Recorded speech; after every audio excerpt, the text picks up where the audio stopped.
Assalamualaikum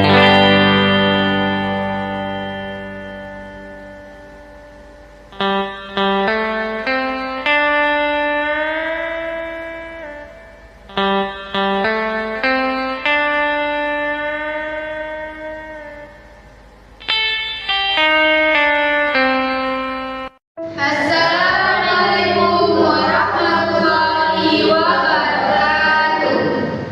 Baik, di sini kami dari kelompok 1 akan memaparkan satu buah materi dari mata kuliah Sejarah Indo Lama. Dua, corak kehidupan masyarakat prasejarah. Yang pertama, masa Paleolitik, yaitu zaman batu tua. Masyarakat hidup dengan berburu dan meramu. Mereka menggunakan alat-alat dari batu kasar. Pada periode ini, mereka tinggal di gua-gua atau tempat terbuka yang dekat dengan sumber air. Yang kedua, masa Mesolitik, yaitu zaman batu tengah. Kehidupan mulai berkembang dengan penemuan alat-alat batu yang lebih halus. Beberapa masyarakat mulai hidup semi nomaden, yaitu berpindah tempat namun dengan masa tinggal yang lebih lama. Yang ketiga, masa Neolitik, zaman batu baru. Masyarakat mulai mengenal pertanian dan domestikasi hewan. Mereka menetap dan membangun pemukiman yang lebih permanen. Pembuatan alat dari batu halus dan tembikar mulai berkembang. Kehidupan masyarakat prasejarah menunjukkan perkembangan dari pola hidup berburu dan meramu ke kehidupan yang lebih terorganisir dan menetap.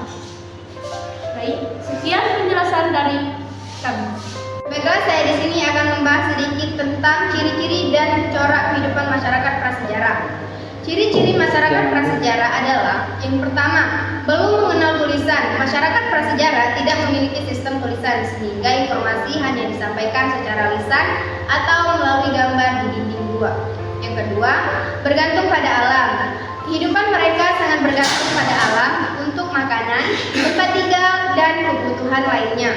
Yang ketiga, berburu dan meramu. Sebagian besar masyarakat prasejarah hidup dengan berburu hewan dan meramu tumbuhan untuk makanan. Yang ketiga, belum mengenal teknologi maju. Alat-alat yang digunakan masih sangat sederhana seperti batu, kayu, dan tulang. Keempat, pola hidup nomaden. Mereka berpindah-pindah tempat untuk mencari sumber daya alam. Di sini saya akan menjelaskan materi selanjutnya yang berjudul teori masuknya agama Hindu dan Buddha di Indonesia. Teori yang pertama yaitu teori Brahmana. Agama Hindu dan Buddha disebarkan oleh para Brahmana pendeta Hindu yang datang ke Nusantara atau undangan kuasa lokal untuk menyelenggarakan upacara keagamaan. Yang kedua yaitu teori Ksatria. Teori Ksatria adalah penyebaran agama Hindu dan Buddha dilakukan oleh para ksatria atau bangsawan ataupun prajurit yang terlibat dalam ekspansi kekuasaan atau konflik di dalam di India yang akan dilanjutkan oleh kawan saya. 3. Teori Vaishya. Penyebaran agama Hindu dan Buddha dilakukan oleh perdagangan India, kata Vaishya, yang berinteraksi dengan masyarakat Nusantara melalui jalur perdagangan. Bukti pendukung, jalur perdagangan India di Nusantara sangat aktif. Pusat perdagangan sering menjadi pusat penyebaran budaya dan agama. Kelemahannya, pedagang tidak memiliki otoritas atau keagamaan untuk menyebarkan ajaran Hindu dan Buddha. Teori Sutra. Golongan sutra pekerja atau rakyat biasa dari India menyebarkan agama Hindu ke Nusantara melalui migrasi untuk mencari kehidupan yang lebih baik. Buktinya, interaksi langsung antara sutra dan masyarakat lokal. Kelemahannya, sutra tidak memiliki otoritas untuk menyebarkan ajaran agama. Teori arus balik.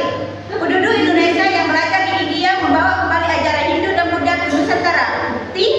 Bukti pendukungnya, budaya Hindu dan Buddha di Indonesia menunjukkan adaptasi lokal. Kelemahannya, tidak ada bukti kuat tentang keberadaan pelajar Indonesia di India pada masa itu. Kesimpulan, masuknya agama Hindu dan Buddha ke Indonesia merupakan proses yang kompleks. Setiap teori memberikan pemahaman yang berbeda, tetapi secara keseluruhan penyebar agama ini dipengaruhi oleh jalur perdagangan dan adaptasi budaya. Baik, di sini saya akan membahas materi tentang kehidupan sosial budaya dan politik pada masa Hindu Buddha di Indonesia. Pada masa Hindu-Buddha Indonesia, kehidupan sosial, budaya, dan politik mengalami perkembangan yang signifikan.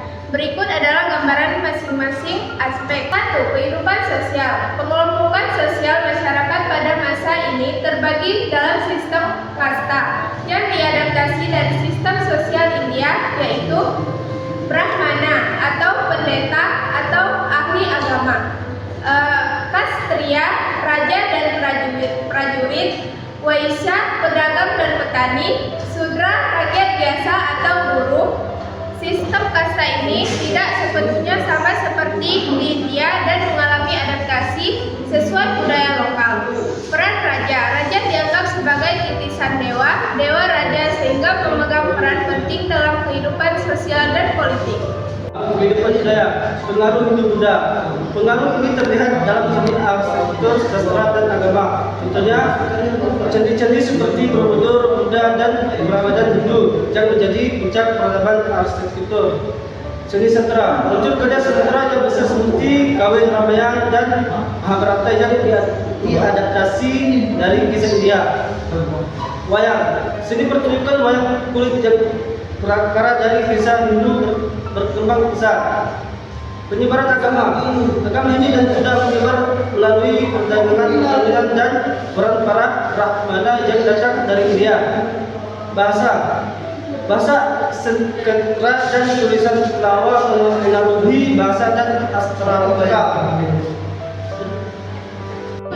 Masa Hindu-Buddha membawa transformasi besar dalam kehidupan sosial, budaya, dan politik di Indonesia. Perpaduan antara nilai lokal dan pengaruh asing menciptakan peradaban yang kaya dan menjadi besar bagi perkembangan kebudayaan Indonesia selanjutnya. Sekian pemaparan materi dari kami. Mohon maaf atas segala kesalahan dan kekurangan. Kami tutup dengan billahi taufik wal hidayah. Wassalamualaikum warahmatullahi wabarakatuh. Tepuk tangan lah.